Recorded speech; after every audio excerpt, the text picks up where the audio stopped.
여러분, 우리가 지금 읽은 빌립보서, 내게 능력 주시는 자 안에서 내가 모든 것을 할 수 있다는 것은 어떨 때 할 수 있는 겁니까? 그냥 무조건 믿습니다 하면 할 수 있는 겁니까? 그게 아니에요. 오늘 우리가 빌립보서 말씀을 보면 11절부터 13절에 내가 능력 주시는 안에서 내가 모든 것을 할 수 있다는 얘기는 바로 11절, 12절에 키가 있어요. 어떤 거예요? 궁핍하든지 비천하든지 배고프든지 또는 풍부하든지 배부르든지 그 어떤 상황에 있었더라도 나는 자족할 수 있는 일체의 비결을 알기 때문에, 그래서 내게 능력 주시는 안에서 나는 모든 것을 할 수 있다는 거예요. 우리가 착각하면 안 됩니다. 많은 믿는 사람들이 이 구절을 앞뒤 다 잘라먹고 빌립보서 4장 13절만 달달달달 외워가지고 내게 능력 주시는 자 안에서 내가 모든 것을 할 수 있다 그러니까 무조건 앞뒤 다 잘라먹고 아무것도 안 하고 아무것도 영적인 어떤 태도는 없이 그저 내가 능력 주시는 안에서 할 수 있다고 아멘 아멘 하면 되는 문제가 아니란 사실이죠. 우리가 분명히 알아야 됩니다. 오늘 이 문제가 누구한테 걸려 있는 거냐면 우리가 읽은 이스라엘 백성 민수기 현재 광야에 있는 백성들의 문제점을 아주 간단하게 표현한 말이 이 빌립보서 4장 11절에서 13절이라는 사실입니다. 오늘 슬기로운 광야 생활 쉬운 세 번째 시간이고 민수기 강해로는 35번째입니다. 지난주에 이어서 같은 본문으로 계속 나가고 있는데요. 한 절 더 5절을 더 나가서 오늘은 민수기 11장 16절에서 35절까지 말씀으로 본문의 말씀을 삼고 나갑니다. 이미 말씀드린 대로 본문의 말씀은 이스라엘의 원망과 불평에 대한 하나님의 응답이라고 그랬어요. 하나님의 응답은 두 가지라고 그랬습니다. 하나는 장로 70인을 세워서 모세 혼자 리더로서 해나가야 된 짐을 덜어주는 게 하나의 하나님의 응답이었고, 두 번째 응답은 만나 외에는 먹을 것이 없다라고 불평을 하고 오히려 애굽을 그리워하는 이스라엘 백성들과 그 말을 그대로 전달하고 있는 모세를 향하여 하나님이 응답하십니다. 그 응답의 내용은 뭐냐면 메추라기를 부어주시는 내용입니다. 그 두 가지 내용인데 이미 우리가 살펴본 대로 이 본문의 내용이 상쾌하지가 않습니다. 예. 왜냐하면 오늘 본문의 내용을 보면 불신앙과 하나님의 응답이지만 이게 응답인가? 라고 싶을 정도의 그런 말씀들이 이어져 나오고 있기 때문에 그렇습니다. 특별히 우리의 귀를 의심케 하는 것은 메추라기를 내려주셨는데 33절에 보면 민수기 11장 33절에 보면 이렇게 성경은 기록하고 있습니다. 고기가 아직 이 사이에 있어서 씹히기도 전에 여호와께서 백성에게 대하여 진노하셔서 심히 재앙으로 치셨다. What happened? 하나님이 응답하셨는데 고기가 먹고 싶다 그래서 고기를 내려주시는 하나님이신데 재앙으로 치시는 이유는 또 뭡니까? 이거 어떻게 우리가 해석해야 합니까? 하나님의 응답 맞습니까? 참으로 난감한 상황이 아닐 수 없습니다. 그래서 응답은 응답인데 고기를 주신 건 분명해요. 그런데 내용이 뭔가 상쾌하지가 않습니다. 뭔가 뒤통수 한쪽이 무겁습니다. 과연 나는 어떻게 해야 될까? What can I do? 어찌해야 합니까? 어찌할 바를 모르는 오늘 우리의 심정과 비슷한 그런 상황이라고 오늘 본문을 읽으면서 우리는 누구나 생각하지 않을 수가 없습니다. 특별히 오늘 본문을 보면 해석하기가 좀 쉽지 않은 구절이 두 군데가 있습니다. 저도 이것 때문에 상당히 많이 씨름을 했는데요. 첫 번째는 18절이에요. 18절 한번 보세요. 뭐라고 시작하냐면 또 백성에게 이르기를 너희의 몸을 거룩히 하여 내일 고기 먹기를 기다리라. 아니 고기를 먹는데 몸을 거룩히 하라는 게 무슨 이야기입니까? 한 번도 이런 이야기를 한 적이 없어요. 아니 주면 주고 말면 많은 거지. 아니 고기를 주면서 예를 들면 뭐 이런 거랑 비슷한 건가요? 고기를 주시면서 이빨에 고기가 조금 더 끼지 않게 하고 고기를 먹어봐라 뭐 이런 건가요? 도대체 이 너희의 몸을 거룩히 하여 고기를 먹기를 기다리라고 하는 말은 무슨 말일까?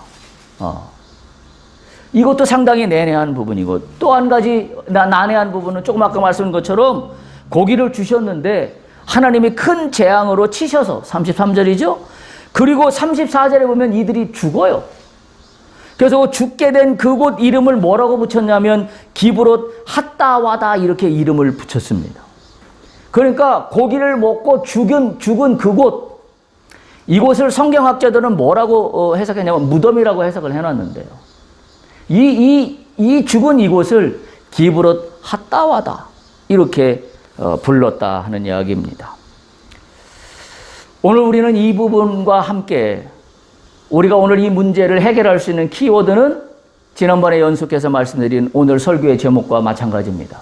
뭐냐면 여호와의 손이 짧으냐. 이 프리즘으로 오늘 이 사태의 이 전말을 같이 한번 생각해 보도록 그렇게 하겠습니다. 자, 말씀드린데도 하나님께서 고기를 내려주십니다. 메추라기가 진 근처로 엄청나게 날아옵니다. 오늘 11장 31절 보세요. 31절 보면 뭐라고 기록하고 있냐면 31절에 보면 바람이 여호와에게서 나와 바다에서부터 메추라기를 몰아 왔다라고 기록하고 있습니다. 보통 당시 이 자료에 보면 보통 메추라기의 이동이 아프리카의 그 내륙으로부터 북동쪽으로 날아가는 게 그때 당시에 메추라기의 이동 경로였다고 그래요. 그래서 아프리카 내지에서 북동쪽으로. 근데 이번에는 바람이 남동쪽에서 북서쪽으로 다르게 불었습니다. 그러니까 바람의 방향이 그동안 불었던 방향하고 다르게 불어서 아프리카 쪽에 있던 메추라기들이 날아가는 거와 상관없는 방향으로 바람이 불어서 이 메추라기들이 지금 이스라엘의 진영 있는 쪽으로 와 떨어졌다라는 사실입니다. 오늘 성경은 그것을 분명하게 이렇게 기록하고 있습니다. 바람이 여호와께서 나와. 기가 막히지 않습니까? 바람이 어디서부터 나왔다고요? 여호와에게서 나와. 믿습니까? 여러분, 우리 이건 못 믿어요. 오늘날 많은 그리스도인들이 이 사실을 못 믿습니다. 기적은 옛날 그때나 있었던 거지 오늘날에는 없다고 생각하는 게 많은 사람들이에요. 그래서 많은 믿는 자들도 기도는 하지만 한편으로 기도는 하지만 한편으로는 믿지 않으면서 기도합니다. 이건 무슨 아이러니한 일입니까? 믿지도 않는 것을 뭐하러 기도합니까? 그러면 주문을 외우는 건가요? 우리는 분명히 믿어야 합니다. 이 메추라기 때가 하나님에로부터 바람이 나왔다라고 오늘 성경은 분명하게 기록하고 있다는 사실을 우리가 기억해야 합니다. 그러다 보니 우리가 이 사실을 믿지 않으니, 바람이 하나님으로부터 나왔다는 사실을 믿지 않으니 우리는 기도를 하면서도 어디에 근거하여 나의 기도를 풀어가고 있냐면 나의 지식과 나의 판단과 나의 경험에만 의지하여 기도하고 있어요. 그러면서 주여 도와주십시오 하고 있어요. 오늘 이 말씀을 기억할 수 있길 바랍니다. 바람이 어디에서부터 나왔다고요? 여호와에게서부터 나왔다라고 오늘 성경은 분명하게 기록하고 있습니다. 여러분, 바람의 방향도 마음대로 통치하시는 분이 하나님이십니다. 그걸 믿어야 해요. 문제는 뭐예요? 우리가 하나님을 신뢰하지 못하는 게 문제예요. 하나님은 언제라든지 하나님이 하시겠다 하면 하시는 분이 하나님이십니다. 근데 그걸 믿지 못해서 우리가 늘 요동쳐서 일희일비하고 있는 사실이에요. 그래서 우리는 어떻게 돼요? 문제를 만날 때마다 엎어졌다 자쳐졌다 엎어졌다 자쳐졌다 수없이 이것을 반복하며 살아갑니다. 여러분, 내가 엎어지고 자쳐질 때마다 오늘 이 성경 말씀 민수기 11장 31절 앞부분에 있는 말씀을 반드시 기억하기 바랍니다. 바람이 여호와에게서 나왔다. 이 사실을 기억하고 엎어졌다 자쳐졌다 할 것이 아니라, 문제가 해결되지 않는 것 때문에 업앤다운 할 것이 아니라 바람이 여호와에게서부터 나왔다라는 말씀을 내가 믿습니다. 주여, 주여 이루어 주옵소서. 통치하여 주옵소서. 함께하여 주시옵소서. 주님이 함께하시면 능치 못할 일이 없습니다. 다만 내가 주님을 신뢰하지 못하는 것이 문제이오니 나의 불신앙을 주여 불쌍히 여겨 주옵소서. 통회하는 기도가 나와야 합니다. 그것이 우리가 신앙으로 회복해야 될 문제입니다. 오늘 메추라기를 보면 어마어마하게 내렸습니다. 1박 2일 동안 내렸습니다. 종일 종이야 내렸다고 기록하고 있고 그 이튿날도 종일토록 내렸다라고 성경은 기록하고 있습니다. 그리고 얼마씩 늘었다고 했냐면 적게 내린 메추라기를 모은 사람도 적어도 10호멜 이상은 다 거뒀다라고 성경은 기록하고 있습니다. 10호멜이면 약 리터로 환산하면 2300리터입니다. 얼마나 많습니까? 2300리터에 2리터도 아니고 어마어마한 양입니다. 아마 푸대자루로 담았어야 될 거예요. 어마어마한 양입니다. 그래서 메추라기는 질려서 먹지 못할 정도로 내렸다라고 성경은 기록하고 있습니다. 하루나 이틀이나 닷새나 열흘이나 20날만 뿐만이 아니라 냄새도 싫어하기까지 한 달 동안 먹게 하시겠다고 여호와께서 쏟아부어 주셨습니다. 자, 본문에 근데 주목해야 할 것은 고기의 문제가 단지 고기를 달라고 울부짖었던 이스라엘 백성들에게 응답하신 이야기만은 아니라는 것을 오늘 우리는 본문의 내용에서 이미 우리는 이 짐작을 하고 있습니다. 20절에 보면 냄새도 싫어하기까지라고 표현하고 있고 한 달 동안이나 먹게 하겠다라고 표현하고 있고 그리고 그 뒤에 이어서 이렇게 표현하고 있기 때문에 우리의 심장이 덜컹합니다. 이는 너희가 너희 중에 계시는 여호와를 멸시하였다.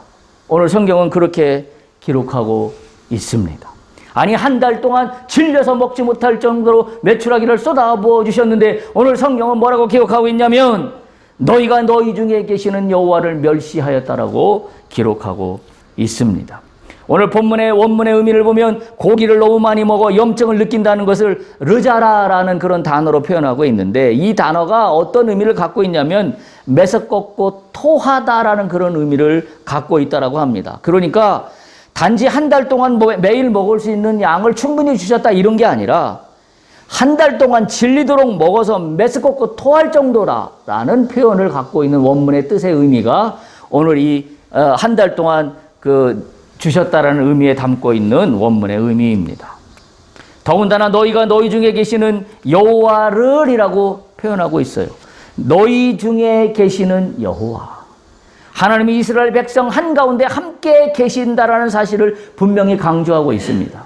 그러면서 하나님이 왜 너희와 함께 하신다고 했냐면 하나님이 이미 어떻게 하셨기 때문에 약속하셨기 때문에 광야를 통과하여 가나안 땅으로 갈 것을 하나님은 약속하셨기 때문에 지금 이스라엘 백성들의 불평과 원망 가운데 있을지라 할지라도 하나님은 이들과 함께 하고 있다는 사실이에요.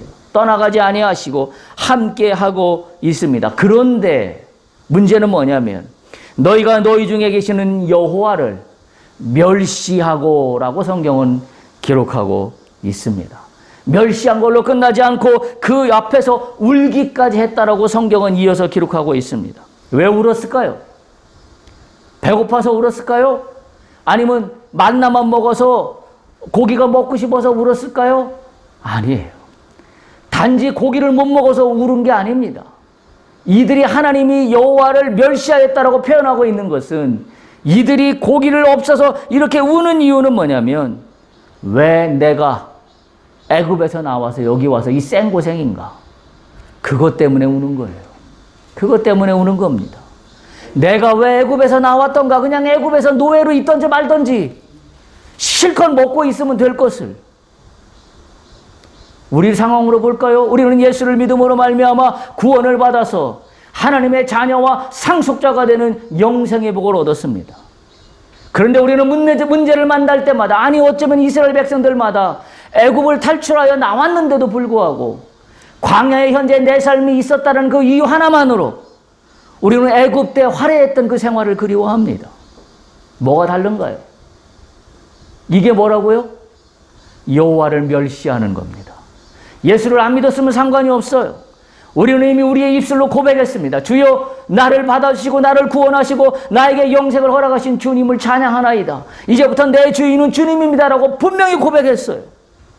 그리고 내 죄를 사하여 주심을 감사합니다라고 분명히 고백했어요. 그런데 문제를 만날 때마다 옛날을 그리워합니다. 그건 뭐라고요? 오늘 이 구절이에요. 너희가 여호와를 멸시하였다. 멸시하였다.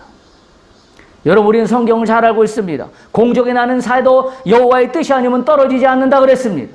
하다못해 들앞에 피어있는 백합화도 여호와의 뜻이 아니면 꺾이거나 뽑히지 않는다고 그랬습니다. 우리는 왜 그 말씀을 못 믿습니까? 우리가 현재 광야에 있는 게 광야인 게 전부가 아닙니다. 근데 마치 광야가 전부인 것처럼 거기에 결론을 내리고 내 인생에 더 이상 희망은 없어. 차라리 이렇게 살 바에는 옛날 애굽이 좋아. 라는 생각이 내 속에 잠시라도 들어오는 순간이 있다고 한다면 우리는 무릎 꿇고 회개해야 합니다. 통회해야 합니다. 내 스스로가 얼마나 야속하게 그지없는지 알 수가 없어요. 여러분 생각해 보세요. 내가 지금까지 달려온 신앙의 생활이 이거 다 한순간에 무너뜨릴 수 없잖아요. 어려운 시간들을 넘어왔습니다.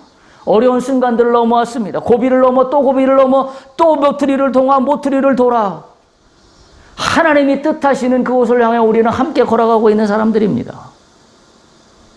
그런데 모퉁이를 돌 때마다 돌뿌리가 채일 때마다 우리가 불평과 원망의 이 수레에서 벗어나지 못한다고 한다면 여호와를 멸시하는 겁니다. 우리가 이 말씀을 반드시 기억해야 합니다. 오늘 본문의 말씀을 좀 더 이해하기 위해서 이 만나와 메추라기를 내렸던 기사가 어디에도 있냐면 출애굽기에도 있어요. 그래서 출애굽기에 있는 본문과 비교해 보면 오늘 민수기에서 말씀하고자 하는 이 이야기가 뭔지를 보다 분명하게 우리가 드러낼 수 있습니다.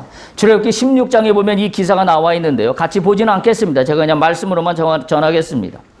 먹을거리에 대한 불만에 대한 응답으로서 만나와 메추라기를 공급하시는 하나님의 규정이 출애굽기 16장에 기록되어 있습니다.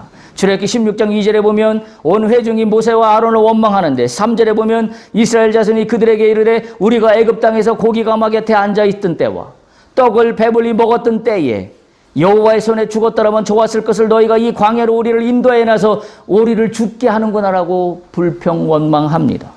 그리고 4절에 그렇게 기록되어 있습니다. 그때 여호와께서 모세에게 이르시되 보라 내가 너희를 위하여 하늘에서 양식을 비같이 내리리니 백성이 나가서 일용할 것을 날마다 거둘 것이라 이같이 하여 그들이 내 율법을 준행하나 아니하나 내가 시험하리라. 이렇게 기록되어 있어요. 출애굽기 16절 4절에 보면 아니 양식을 비같이 하늘에서 내리시겠다고 하면서 뒤에 이 말을 붙여놨습니다. 그들이 이스라엘 백성들이 내 율법을 준행하나 아니하나 내가 시험하리라. 참 갈수록 어렵습니다. 양식을 주시는 건 주시는 거지 시험한다는 건 도대체 무슨 이야기입니까?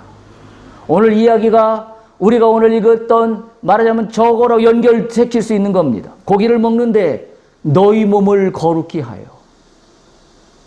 우리가 여기에서 짐작할 수 있는 단서를 발견할 수 있는 부분이기도 합니다.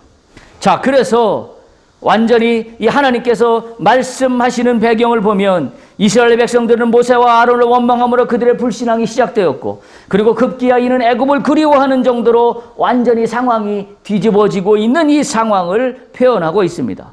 그러면서 이들이 이렇게 그리워합니다. 고기가마 곁에 앉아있던 애굽의 그때. 또 한 가지는 떡을 배불리 먹었던 애굽에 있던 그때라고 출애굽기 16장 3절에서는 기록하고 있습니다. 여러분 애굽을 그리워한다는 것은 잘 들으세요. 애굽을 그리워한다는 단지 옛날에 풍부했던 시절을 그리워하는 게 아닙니다. 애굽을 그리워한다는 것은 제가 볼 때 어떤 의미냐면 현재 내가 하나님의 사람으로 살아가고 있으면서 그 사실을 부정하는 겁니다. 현재 내가 하나님의 사람으로 살아가고 있다는 사실을 부정하는 겁니다.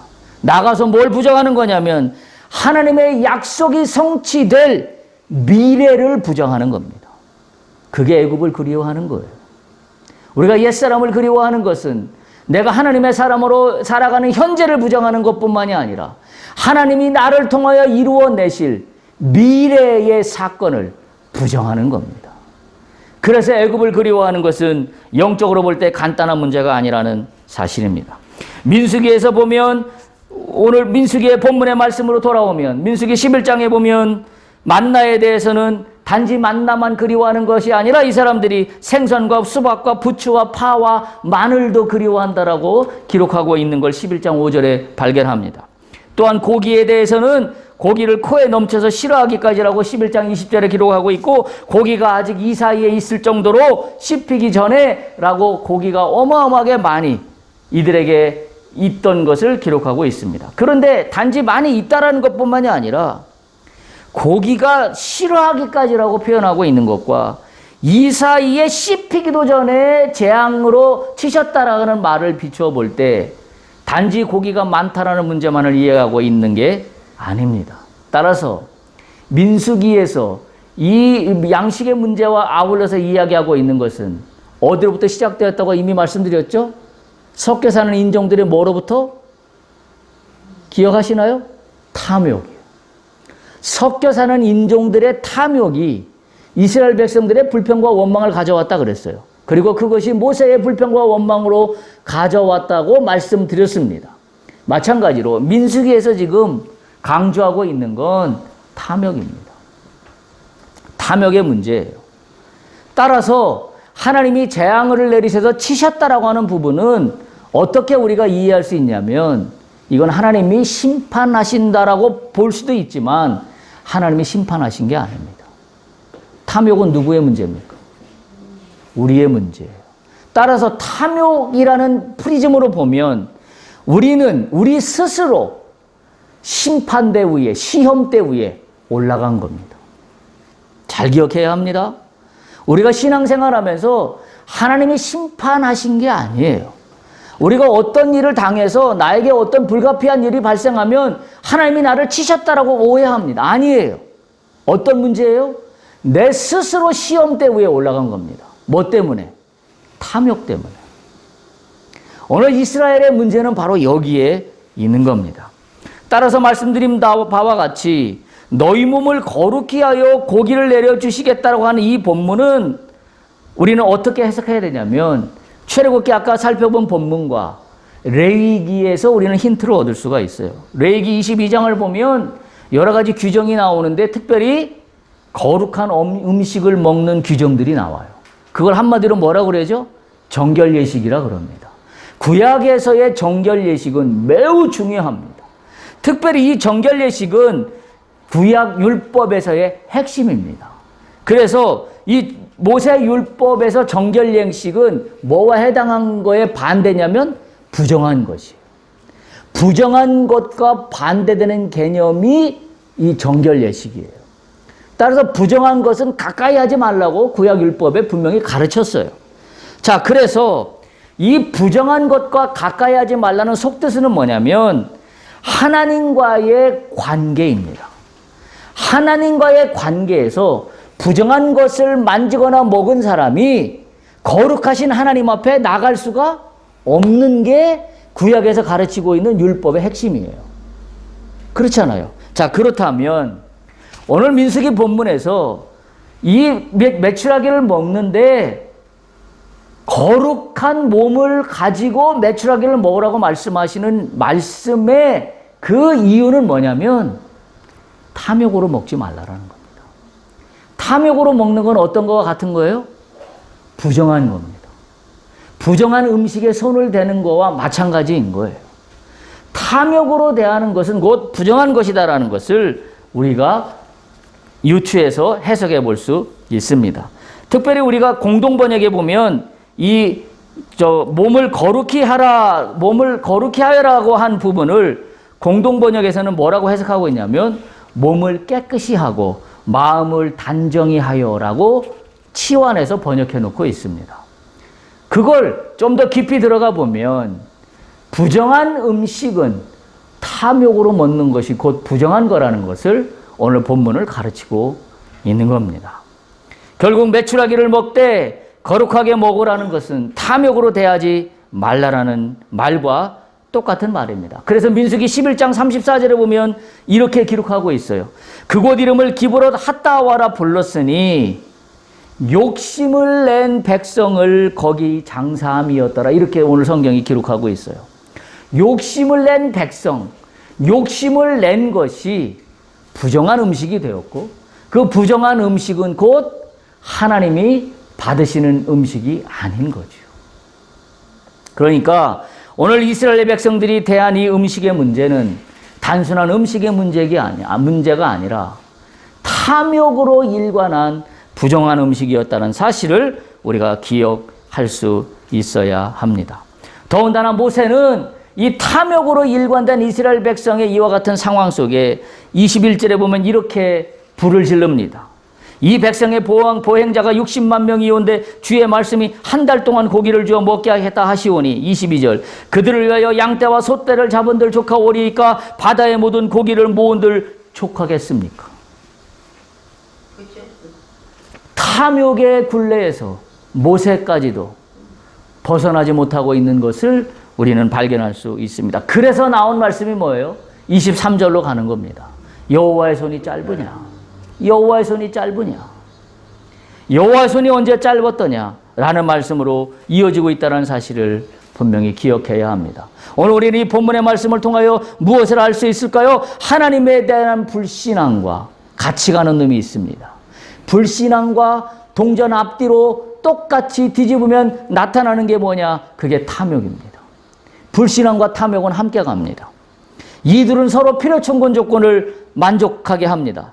이런 겁니다. 불신앙이 깔려 있으면, 내 속에 불신앙이 깔리면 탐욕과 맞불립니다. 내 속에 있는 인간적인 탐욕과 맞물리게 되어 있습니다. 또 반대로 나의 탐욕이 늘 배경에 깔려 있으면 그건 뭘로 나타나요? 불신앙으로 나타나게 되어 있습니다. 오늘 본문은 우리에게 이것을 가르쳐주고 있습니다. 그래서 기억하십시오. 불신앙과 내 속의 욕심과 탐욕은 함께 간다. 동전의 앞면과 뒷면과 같은 것이다. 그러니까 우리는 어떻게 해야 돼요? 이 둘 중에 한 놈은 확실하게 제거할 수 있어야 합니다. 탐욕을 통제할 수 있든지 아니면 불신앙을 통제할 수 있든지. 왜? 이 두 놈이 늘 같이 다니는 짝꿍이기 때문에 그렇습니다. 여러분 야고보서 1장 13절에서 15절 찾아보면 우리가 너무 잘 아는 말씀이 있어요. 사람이 시험을 받을 때 내가 하나님께 시험을 받는다 하지 말라. 시험을 받는 게 하나님께 받은 게 아니라 14절에 보면 사람이 시험을 받는 것은 뭐 때문에 시험을 받는 거냐면 자기 욕심에 끌려. 자기 욕심에 끌려 미혹되어서 시험을 받는 것이니 라고 야고보서는 기록하고 있습니다. 그래서 우리가 잘 아는 말씀이 그래서 나오는 겁니다. 욕심이 잉태한 즉 죄를 낳고 죄가 장성한 즉 사망을 낳느니라. 기억하세요. 사람이 시험 받는 것은 하나님이 시험을 하시는 게 아니라 자기 욕심 때문입니다. 오늘 이스라엘 백성들이 메추라기를 부어주시는 하나님이 재앙으로 치셨다라고 하시는 부분은 하나님이 심판하려 하시는 것이 아니라 인간 스스로 자신의 탐욕에 이끌려 자기 스스로 시험대 위에 올라가 놓은 상황과 똑같다라는 사실을 우리가 분명히 기록해야 합니다. 그래서 성경은 그것을 뭐라고 했냐면 기브롯 핫다와라고 기록하고 있습니다. 성경학자들은 이 부분을 뭐라고 기록하고 있냐면 기브롯 핫다와를 탐욕의 무덤이라고 우리말로 해석하고 있습니다. 기브롯 핫다와는 탐욕의 무덤입니다. 여러분 탐욕은 무덤입니다. 탐욕은 죽음입니다. 왜 죽음이에요? 탐욕은 우상숭배이기 때문에 그래요. 탐욕은 우상숭배이기 때문에 하나님이 아닌 것을 의지하고 가면 갈수록 맞닥뜨린 건 사망밖에 없습니다. 그래서 야고보서는 그렇게 기록하고 있는 겁니다. 욕심이 잉태한 즉 죄를 낳고 죄가 장성한 즉 사망을 낳느니라. 탐욕의 끝은 결말은 사망입니다. 분명합니다. 그럼 우리는 어떻게 해야 할까요? 핫다와의 백성들은 고기를 먹게 해달라고 요구했습니다. 사실 만나는 아침마다 공급되었습니다. 그런데 불평이 끊이지 않았습니다. 그래서 백성들을 더 맛있는 거 달라고 고기를 요구하게 되었습니다. 근데 거꾸로 생각해 보세요. 죽음의 땅인 광야에서 만나를 먹을 수 매일매일 배부르게 먹을 수 있는 것만도 감사한 일 아닙니까? 이게 비밀이에요. 우리가 탐욕을 제어할 수 있는 힘은 어디에 나오냐면 오늘 나에게 주어진 상황에 감사해야 해요. 광야에서 만나를 먹는 게 쉬운 일입니까? 그것도 하늘에서 기적으로 떨어지는 일인데 그렇지 않으면 이 수많은 백성들 장전만 60만 명이고 가족들까지 다 합하면 250만에서 300만 명이 된다고 추정하고 있는데 이 많은 사람들이 양식을 어디 가서 구해옵니까? 그러면 하나님이 하늘에서 양식을 내려주시는 만나만으로도 감사해야 되지 않습니까? 그런데 성경 어디를 보더라도 이스라엘 백성들이 만나로 말미암아 감사했다라는 적이 없어요. 오히려 뭐만 있어요? 만나를 줬더니 고기 달라고 불평입니다. 따라서 고기는 뭔가 하나님이 부족하게 주셔서 고기를 달라고 했다는 게 포인트가 아니라 고기를 달라고 하는 불평의 포인트는 뭐예요? 감사하지 못하는 이스라엘 백성들의 현 상태를 나타내고 있는 게 고기라는 문제라는 사실을 우리가 분명히 이해할 수 있어야만 합니다. 그래서 이 욕심 때문에 눈이 어두워졌어요. 이 탐욕 때문에 눈이 어두워져서 급기야 어디로 갔어요? 하나님에게 반기를 드는 쪽으로 가버리고 만 겁니다. 하나님의 능력이 없기 때문에 하나님께 더 이상 기대할 수 없다라고 한 얘기와 똑같아요. 그게 하나님을 멸시한 겁니다. 그래서 이들이 늘 뭘 생각했다고요? 애굽을 그리워했습니다.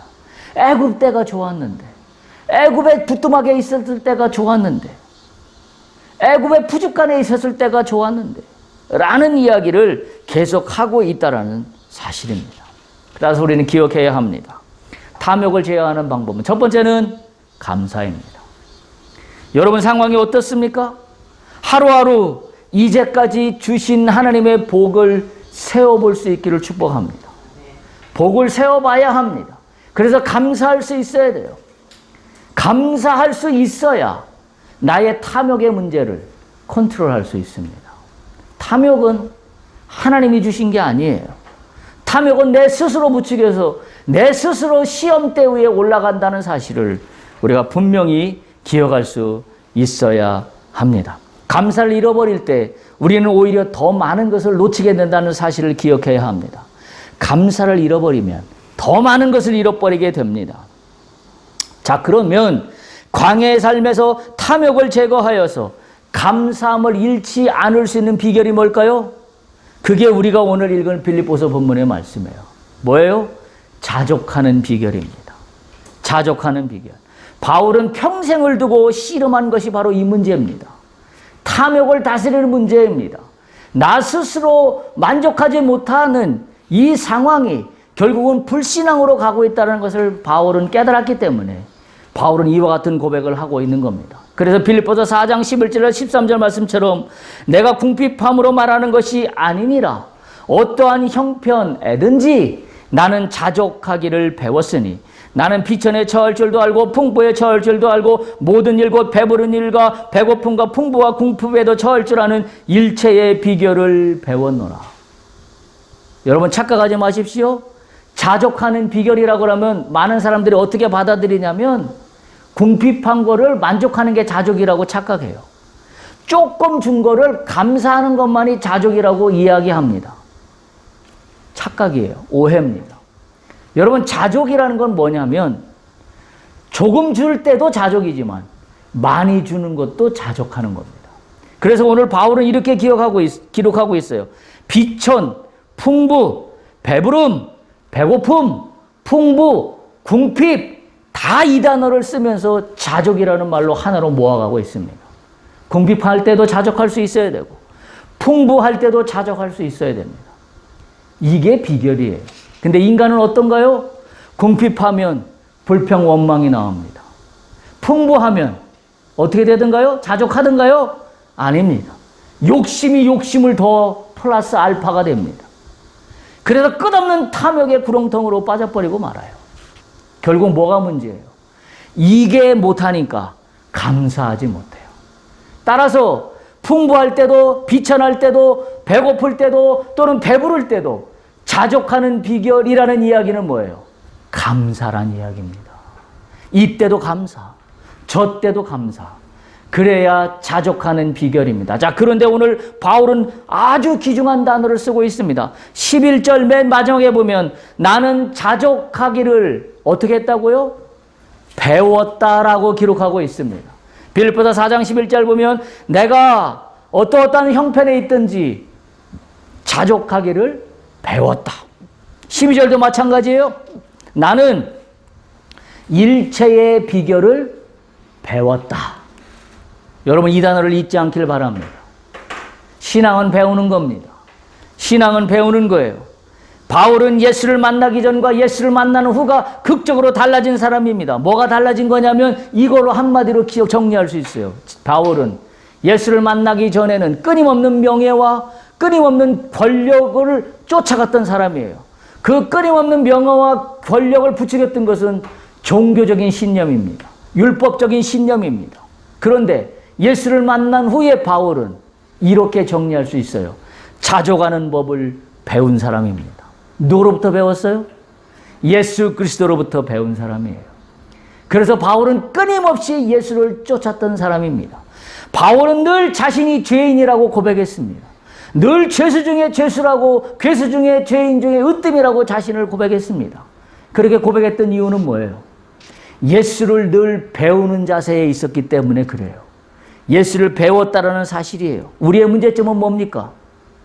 우리는 예수를 믿는다고 하지만 예수를 배우는 거에 관심 가져보신 적이 있습니까? 예수를 배우는 거에는 관심 가져본 적이 없어요. 우리는 뭐에 관심이 있었습니까? 예수의 능력이 내 능력, 예수의 기적이 나에게 풀어지는 기적, 우리는 이것만 가기를 갈구했습니다. 우리가 오늘 생각을 뒤집어 엎어야 돼요. 우리는 뭐 할 수 있는 사람으로 바뀌어야 돼요? 배우는 사람으로 바뀌어야 됩니다.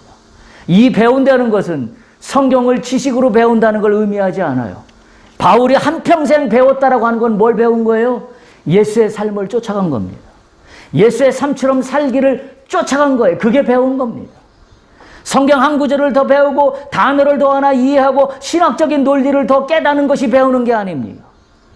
그건 아무런 능력이 없습니다. 바울은 그렇게 하지 않았어요.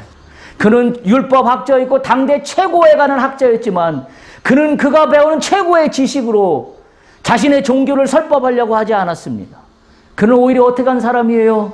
삶으로 예수를 배워가려고 끊임없이 쫓아갔던 사람이 바울입니다. 그래서 그는 마침내 로마에 가서 죽기까지 복음을 선포했던 사람이 바울입니다. 바울의 이 고백을 우리는 받아들여야 합니다. 예수님을 배우는 것이 신앙입니다. 오늘 본문에서 이스라엘 백성들이 놓치고 있는 것 중에 하나는 바로 이 자족하는 비결을 배우지 못했기 때문입니다.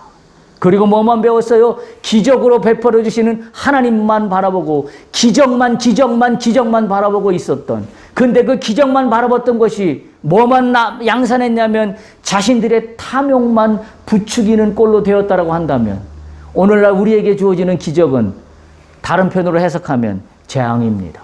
왜? 그 기적으로 말미암아 나로 하여금 탐욕을 끊임없이 추구하게 만들기 때문에 그렇습니다. 하나님, 오늘도 나에게 기적을 베풀어 주셔서 이와 같은 꿈 같은 일이 일어나게 하셨으니 내일은 또 저와 같은 것들로 꿈 같은 기적을 주셔서 또 새로운 은혜 속에 들어가게 하옵소서. 말은 은혜라고 하고 있지만 재앙입니다. 왜요?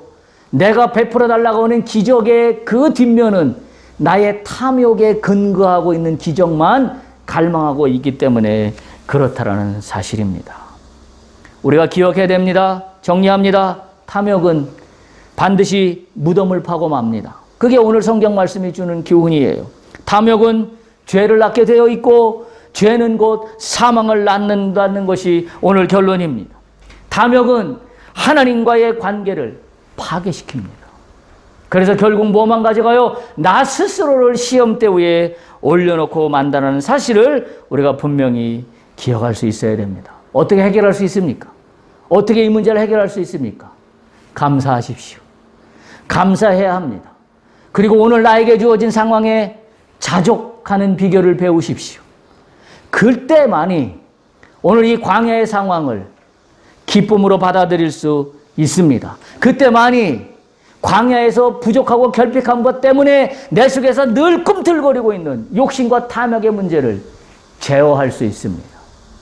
감사와 자족하는 비결이 오늘 나의 이 탐욕의 문제를 거꾸로뜨리고 하나님이 나에게 약속하신 가나안으로 향하는 지름길로 갈 수 있는 길이 될 수 있다는 사실을 우리가 반드시 기억할 수 있기를 바랍니다.